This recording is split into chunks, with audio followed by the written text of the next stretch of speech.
Niren was looking for food at the foot of the mountain. Her stomach was not full yet, but she was bitten by a poisonous spider by accident. The mud on her legs suddenly swelled, and a small mountain behind her suddenly dropped a piece of broken stone. This is a strange mountain. There are 2 different colors of water on the mountain all year round, and they keep flowing to the ground, but no one knows where these waters come from. The noise from the mud on her legs made Niren have no time to think. The top priority is to find a way to clean the wound. Of course, before that, you have to fill your stomach first. Then Niren climbed up the hill and cleaned a few wounds in a blue water pit, but the itch on her legs did not subside. This is a mud child who suddenly appeared in front of Niren.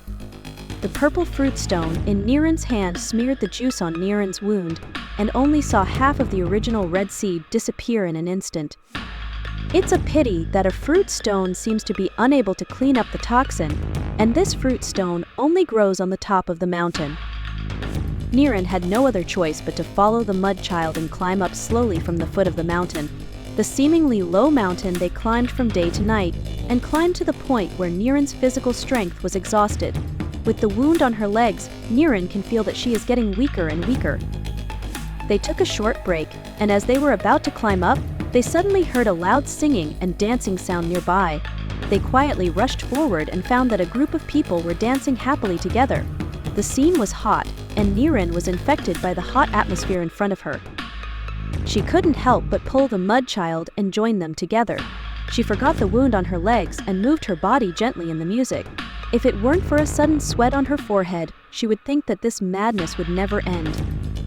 When she woke up, there was only the sound of the wind around her. She felt the itch on her legs again, and the toxin was spreading at a speed visible to the naked eye. Although she didn't know why the mud child had left her, she insisted on walking down the road. The toxin was still spreading in her body, and there was a sudden wind around her. Niren's body began to become hot. Where she walked, the stones began to crack, and a group of mountains on the ground emitted a strong fog, as if the whole mountain was boiling. Niren could no longer hold on, and fell heavily. At the same time, the red stream on the mountain stopped. Niren slowly closed her eyes. In a trance, she seemed to see the group of people dancing again. The mud child appeared in front of her again. Like last time, in order to help her, she let the mud child pull her to the top of the mountain.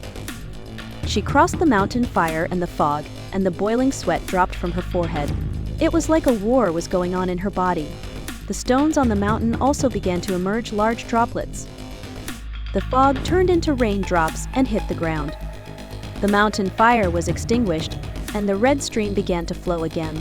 Niren ran faster and faster, leaving the mud child and the group of people dancing far behind.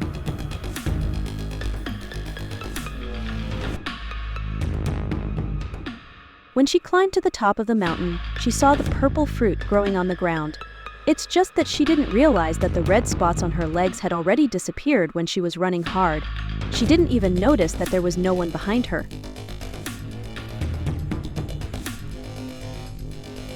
At this moment, she finally realized where the stream came from and why the mountain existed. Kind mud child, crazy crowd, everything is just a self-healing in her ideal world. Translated by Hua Chinyu, English subs.